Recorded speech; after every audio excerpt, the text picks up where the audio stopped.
The Book of Habakkuk. Habakkuk chapter 1. The prophecy that Habakkuk the prophet received. How long, Lord, must I call for help, but you do not listen? Or cry out to you, violence, but you do not save? Why do you make me look at injustice? Why do you tolerate wrongdoing? Destruction and violence are before me. There is strife and conflict abounds. Therefore the law is paralyzed and justice never prevails. The wicked hem in the righteous so that justice is perverted. Look at the nations and watch and be utterly amazed. I am going to do something in your days that you would not believe even if you were told. I am raising up the Babylonians, that ruthless and impetuous people who sweep across the whole earth to seize dwellings, not their own. They are a feared and dreaded people. They are a law to themselves and promote their own honor. Their horses are swifter than leopards, fiercer than wolves at dusk. Their cavalry gallops headlong, their horsemen come from afar. They fly like an eagle swooping to devour. They all come intent on violence. Their hordes advance like a desert wind and gather prisoners like sand. They mock kings and scoff at rulers. They laugh at all fortified cities. By building earth and ramps, they capture them. Then they sweep past like the wind and go on. Guilty people whose own strength is their God. Lord, are you not from everlasting? My God, my Holy One, you will never die. You, Lord, have appointed them to execute judgment. You, my rock, have ordained them to punish. Your eyes are too pure to look on evil. You cannot tolerate wrongdoing. Why then do you tolerate the treacherous? Why are you silent while the wicked swallow up those more righteous than themselves? You have made people like the fish in the sea, like the sea creatures that have no ruler. The wicked foe pulls all of them up with hooks. He catches them in his net. He gathers them up in his dragnet. And so he rejoices and is glad. Therefore he sacrifices to his net and burns incense to his dragnet. For by his net he lives in luxury and enjoys the choicest food. Is he to keep on emptying his net, destroying nations without mercy? Habakkuk, chapter 2. I will stand up my watch and station myself on the ramparts. I will look to see what he will say to me and what answer I am to give to this complaint. Then the Lord replied, Write down the revelation and make it plain on tablets so that a herald may run with it. For the revelation awaits an appointed time. It speaks of the end and will not prove false. Though it linger, wait for it. It will certainly come and will not delay. See. The enemy is puffed up. His desires are not upright. But the righteous person will live by his faithfulness. Indeed, wine betrays him.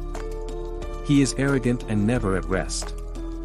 Because he is as greedy as the grave, and like death is never satisfied, he gathers to himself all the nations. And takes captive all the peoples. Will not all of them taunt him with ridicule and scorn, saying, Woe to him who piles up stolen goods and makes himself wealthy by extortion. How long must this go on? Will not your creditors suddenly arise? Will they not wake up and make you tremble? Then you will become their prey. Because you have plundered many nations, the peoples who are left will plunder you. For you have shed human blood, you have destroyed lands and cities and everyone in them. Woe to him who builds his house by unjust gain, setting his nest on high to escape the clutches of ruin. You have plotted the ruin of many peoples, shaming your own house and forfeiting your life. The stones of the wall will cry out and the beams of the woodwork will echo it. Woe to him who builds a city with bloodshed and establishes a town by injustice. Has not the Lord Almighty determined that the people's labor is only fuel for the fire? That the nations exhaust themselves for nothing, for the earth will be filled with the knowledge of the glory of the Lord. And the waters cover the sea. Woe to him who gives drink to his neighbors, pouring it from the wineskin till they are drunk, so that he can gaze on their naked bodies. You will be filled with shame instead of glory. Now it is your turn. Drink and let your nakedness be exposed. The cup from the Lord's right hand is coming round to you, and disgrace will cover your glory. The violence you have done to Lebanon will overwhelm you, and your destruction of animals will terrify you. For you have shed human blood. You have destroyed lands and cities and everyone in them. Of what value is an idol carved by a craftsman, or an image that teaches lies? For the one who makes it trusts in his own creation, he makes idols that cannot speak. Woe to him who says to wood, come to life, or to lifeless stone, wake up. Can it give guidance? It is covered with gold and silver. There is no breath in it. The Lord is in his holy temple. Let all the earth be silent before him. Habakkuk chapter 3. A prayer of Habakkuk the prophet on Shigionoth. Lord, I have heard of your fame. I stand in awe of your deeds, Lord. Repeat them in our day, in our time, make them known, in wrath. Remember mercy. God came from Timon, the Holy One from Mount Paran. His glory covered the heavens and his praise filled the earth. His splendor was like the sunrise, rays flashed from his hand, where his power was hidden. Plague went before him, pestilence followed his steps. He stood and shook the earth.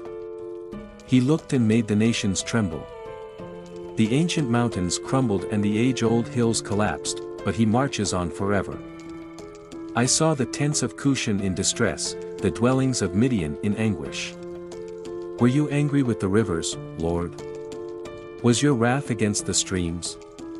Did you rage against the sea when you rode your horses and your chariots to victory? You uncovered your bow.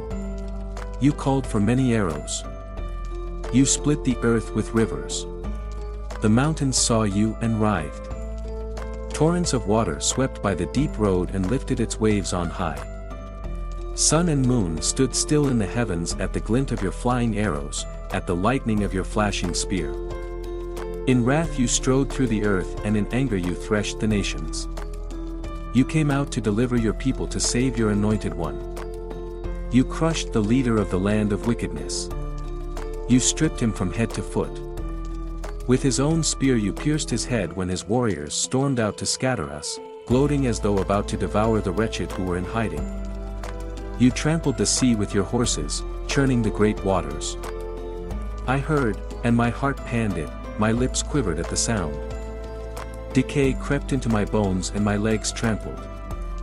Yet I will wait patiently for the day of calamity to come on the nation invading us. Though the fig tree does not bud, and there are no grapes on the vines, though the olive crop fails and the fields produce no food, though there are no sheep in the sheepfold and no cattle in the stalls, yet I will rejoice in the Lord. I will be joyful in God my Savior. The sovereign Lord is my strength. He makes my feet like the feet of a deer. He enables me to tread on the heights. For the director of music, on my stringed instruments.